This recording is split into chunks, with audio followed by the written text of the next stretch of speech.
किसान भाइयों, इस समय हम अगस्त महीने के आखिर में खड़े हैं और जो हमारा धान की फसल है वो इस समय बहुत सेंसिटिव स्टेज पे है। अगर हम ज़रा सी भी गलती करेंगे, ज़रा सा भी खाद पानी और न्यूट्रिएंट्स या नाइट्रोजन मैनेजमेंट में ज़रा सी भी गलती करेंगे तो हमारी पूरी साल की मेहनत जो है ख़राब हो जाएगी। क्योंकि धान हमारा इस समय ऐसी अवस्था में पहुंच चुका है, इसमें दूध की मात्रा दानों में बढ़ी जा रही है और बालियां निकलने का समय रहा है, जिसको हम टिलरिंग की अवस्था भी कहते हैं इंग्लिश में। तो इस समय हम फर्टिलाइज़र मैनेजमेंट में या खाद देने में कोई ऐसी गलती नहीं करेंगे जिससे हमारी धान की फसल के ऊपर कोई फ़र्क पड़े।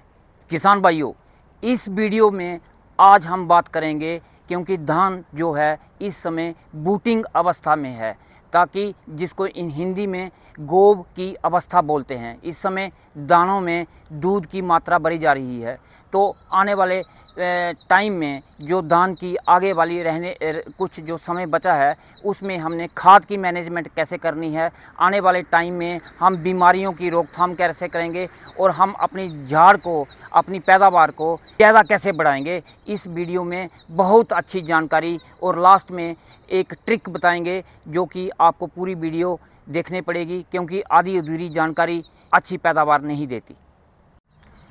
खाद का सही समय और सही मैनेजमेंट, क्योंकि बहुत सारे फार्मर इस समय गलती कर देते हैं। हमें क्या नहीं करना है इस समय अगस्त महीना 15 तारीख के बाद और सितंबर मिडल तक हमें क्या नहीं करना है, वो ये है कि किसी भी हालत में हमने नाइट्रोजन, जिसको कि हम यूरिया कहते हैं, यूरिया की एप्लीकेशन किसी भी अपने हालत में खेत में नहीं करनी है। उससे किसान भाइयों क्या होगा कि जैसे ही हम नाइट्रोजन की मात्रा देंगे तो उससे ये वेजिटेटिव ग्रोथ करेगा। वेजिटेटिव ग्रोथ करने से उसकी बाहर वाली पैदावार होगी। लेकिन इस समय हमें क्या करना है कि हमें दूध की मात्रा दानों में ज़्यादा बढ़ानी है। उससे पौधा कंफ्यूज हो जाएगा, वो अपनी ग्रोथ पत्तों में शो करेगा लेकिन दूध की मात्रा नहीं बढ़ाएगा, तो उससे पैदावार में फ़र्क पड़ेगा।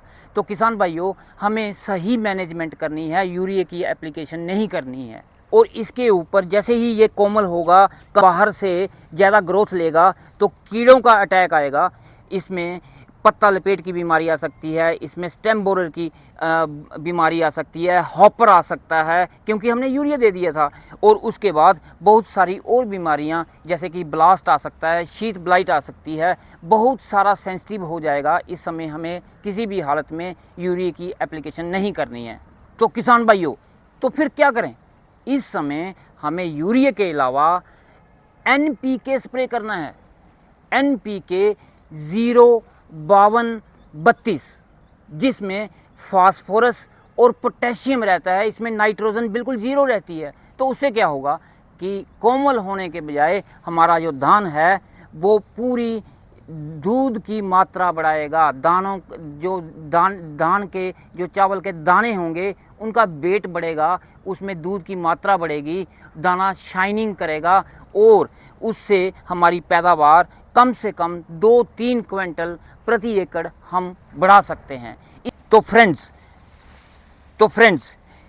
इसकी जो NP की मात्रा बताई, ये मात्रा आपने 1 किलो NPK 150 लीटर पानी में इसका डाल के छिड़काव करना है 1 एकड़ में।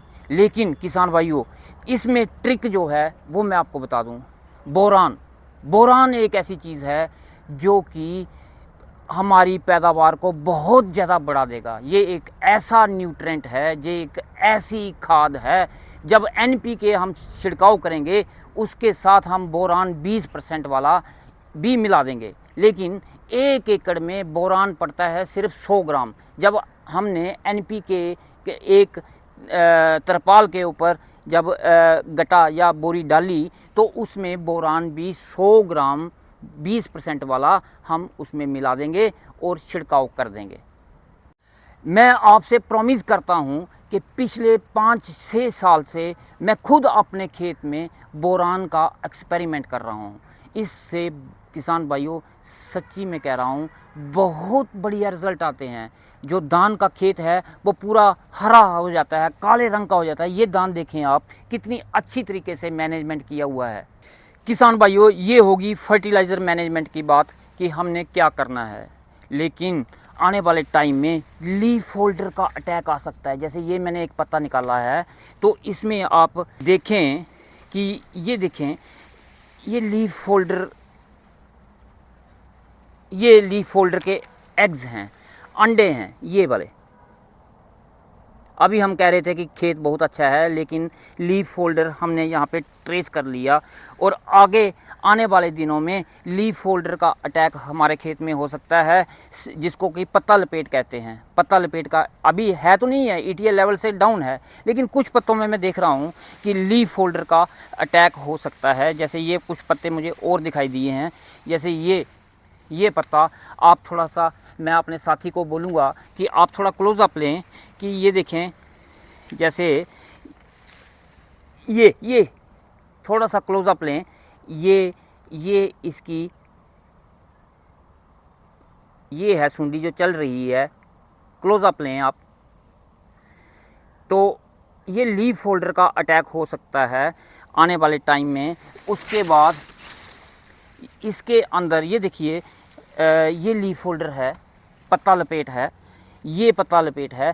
तो इसको पत्ता लपेट मुझे लगता है आ चुका है इस खेत में। तो आने वाले टाइम में इसमें गोब की सुंडी का, जिसको तना छेदक हम बोलते हैं, जिसको हम इंग्लिश में स्टेम बोरर भी बोलते हैं, उसका अटैक हो सकता है।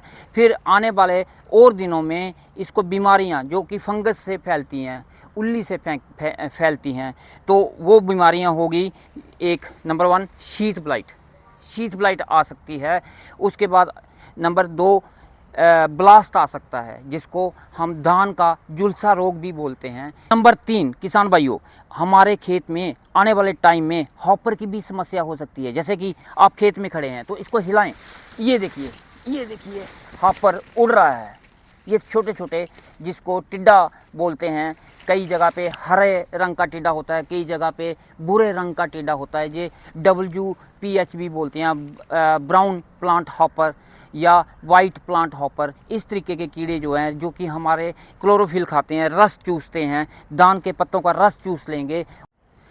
तो ये बीमारियां मैंने बोली, ये इंसेक्ट्स आ सकते हैं, ये बीमारियां हमारे आने वाले टाइम में आ सकती हैं हमारे खेत में। हमें पूरा विजिलेंट अपने खेत में होना पड़ेगा। किसान भाइयों, मैं आपको एक ट्रिक देता हूं कि अगर आप रोज़ सुबह और शाम आके अपने खेत से बातें करें, इसको देखें, इसको पूरा नीचे तक जाएं, देखें, मुआयना करें, तो उससे कोई ना कोई बीमारी हम ट्रेस कर सकते हैं। जैसे कि मैं वीडियो बनाने लगा था, ये हमारे रिश्तेदारों का ही खेत है। तो क्या हुआ कि जैसे वीडियो बनाते बनाते मुझे तो ये अच्छा लग रहा था, लेकिन जैसे मैंने वीडियो की शुरुआत की तो मैंने आपको लीफ होल्डर का अटैक इस खेत में बता दिया। अभी मैं यहाँ पे एक और पत्ता देख रहा था जो लीफ होल्डर है, जैसे ये है, ये देखिए इस खेत में लीफ होल्डर का अटैक बहुत सारा है।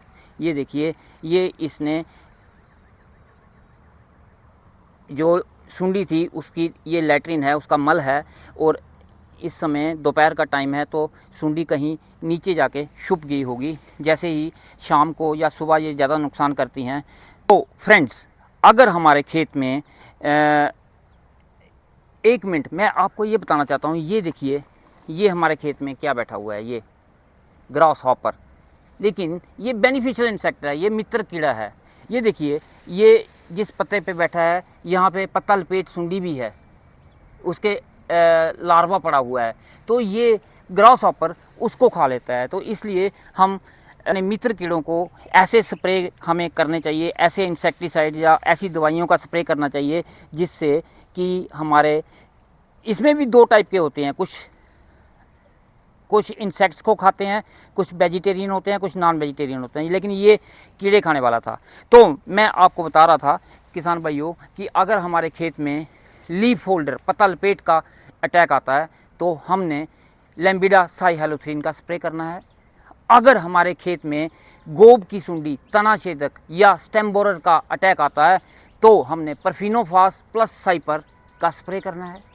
अगर हमारे खेत में WDH, ब्राउन प्लांट हॉपर, जिसको कि हरे रंग का टिड्डा या बूरा टिड्डा भी बोलते हैं, वो पैचीज़ में आता है, पूरा पूरा सर्कल में आ जाता है, तो उसको हम ऐसा भी कहते हैं कि ये पैडी बर्न हो गई है, जल गई है।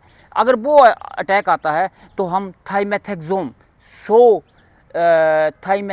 100 ग्राम प्रति एकड़ के हिसाब से हम छिड़काव कर सकते हैं।